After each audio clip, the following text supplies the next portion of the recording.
Hey there, Andrew here. I love to be entertained, but I have no patience, so I give every new show only one episode to hook me. Welcome to Debut Review. Baby Assassins every day! I like and to be clear, Baby Assassins, as you might be able to tell from whatever the poster looks like, Baby Assassins is not like, I don't know, Boss Baby, or at least what I assume Boss Baby is. It's not about literal infants who assassinate, although maybe that would be good. No, it's just it's adults. I mean, young adults, but adults. Anyway, so Baby Assassins, there are there's three movies. The third one came out last year, I think. It's just not out on streaming, at least anywhere I have access to it. I've seen the first two movies, and I really liked the first one. Didn't dislike the second, but I didn't think it was anywhere as good. So, Baby Assassins is imagine if Dante and Randall from Clerks were assassins instead of working at a convenience store. It's about two very young adults who are absolute slackers who are perfectly adequate at their jobs, even good, but they just don't have any drive, no motivation. They don't want to work. They're very lazy. They just want to hang out and enjoy each other's company and chat and read manga and watch cartoons. That's it. That's all they really want to do. But sometimes they actually have to go to work. The first movie, anyway. Turn back on, thank you. The first movie, I thought was quite good. Our lead characters are very charming, very charismatic. They have great chemistry together. They're fun to watch. The movie's funny. The story's actually interesting. It's constructed well with a lot of great setups and payoffs. The action is genuinely very, very good. The woman with the blonde hair is an excellent, excellent physical performer. The second movie feels like it's not bad. I enjoyed it. Many of the jokes land. Our lead performers are still their charming, charismatic selves and fun to watch. And a lot of the action is very, very good. But the story isn't really there, I didn't think. It felt like a movie that they didn't have an idea for. They just made Baby Assassins 2 because the first one was popular. They made it just to make it. They didn't really have I have a great idea for a sequel. So here's a TV show based on that. Hopefully it's good. Will they have the time and budget to, choreograph and execute really impressive fight scenes? Will the first episode have a great fight scene, and then the rest of the series just until the last episode? Well, I won't be able to answer that question with this series because I'm only looking at the first episode. But the point is to watch the first episode and see how well it hooks me to watch the second. So let's give this a read here. Chisato and Mahiro live easy lives as assassins until Mahiro accidentally takes down Natsume, who drags them into a massive hit project. Now, I have no idea if that's the summary for the first episode or for the series as a whole. I guess it doesn't matter. Anyway, Baby Assassins! Okay, yeah, we're off to a good start.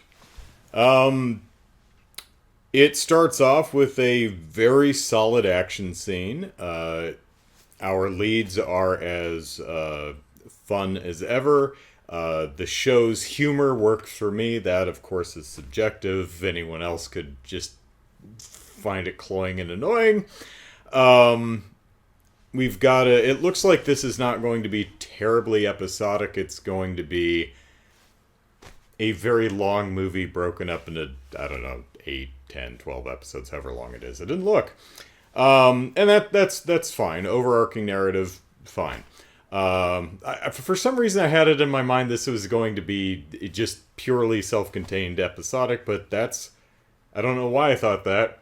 That's fairly rare for TV shows to do these days. Funny, I just talked about it. So I like the action. The characters are still fun. I enjoy the humor. We've got some interesting setups.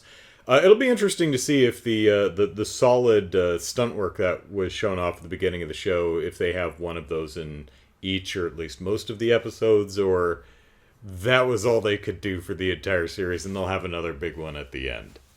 We'll see, or I will. You do you. So we start out with our two little goofball slacker assassins sitting in a restaurant. And they're undercover as just your average customers, except they're talking about being undercover. And they keep reminding each other, oh, we probably shouldn't say that out loud. And they keep talking about the mission, because they're there to stage a pit two gangs against each other. They're there to just beat the snot out of one gang, and the assassin organization that they work for is trying to make it look like a rival gang beat the crap out of them, but they keep talking about it. So the gang that's there is like, hey, I heard you talking about us. So they're like, oh, oops, I guess we'll just beat you up now. And we have a really solid fight scene that takes place in the kitchen. I mentioned before that the woman with the blonde hair is a hell of a physical performer, and I stand by that. I wouldn't be surprised if she's the, or at least one of the action choreographers. She really seems to know what the hell she's doing. One of the things I really like about her is she's kind of a combo of that frantic jumping around using anything she can get her hands on as a weapon, kind of like early Jackie Chan. But she's also a power brawler, which is something you don't see often with lady action stars. Typically, in movies, if your combat protagonist is a woman, it's going to be a lot of speed, technique, and kicks and stuff. It's very rare that an action woman is just a straight up someone who's just going to lay you out on your ass with a right cross or something like that. Not a ton of people pull that off or even attempt it. The last one I even remember was Peggy Carter, Haley Atwell's character in the Peggy Carter. They did 2 seasons of that. One of the things I really liked about it, among many, is Peggy's a brawler. She throws hooks and haymakers. She's gonna lay your ass out. She's not going for speed or technique. She might throw a knee now and again, but she's gonna hit you with fists and elbows. I forget which. I've already forgot the character names. Woman with blonde hair. As I said, she, like Jackie Chan, she'll jump around and crawl around things and dive through small spaces and pick up objects. But she will also square off and dodge and juke and stuff. And she holds herself and throws punches like she's going to lay your ass out. And that's a lot of fun to see. I was wondering that because in this opening scene, instead of killing anybody, they just appear to beat them all up. I'm like, are we sanding off the edge? Because in the films, at least the first 2, they are assassins. They do kill people. And they are very nonchalant about it, especially with their lack of drive. They're just kind of wander up and bang. All right. I hate working. It's such a drag. Let's go get food. But no, they actually do kill someone at the end of the episode. So, with what looked like a digital blood hit, but one that actually looked pretty decent. So, good on that. I mean, there was still practical blood, but the actual impact, it didn't look like a squib. It looked like a, composited element, but it looked nice. Or I'm completely wrong. Who knows? I bet the makers of the show know. Anyway, so one of them's in their apartment making dinner, and the other one walks in, and her face is covered in blood, and she's like, "Oh my God, what happened to her?" And she goes, "No, it's just splatter." And she's like, "What happened?" "Oh, I was attacked on the way home. Had to defend myself." And it's like, "Well, is there a body?" And she goes, "No, I left it there." It's like, "No, I didn't bring it with it. Of course there's a body. I didn't bring it with me."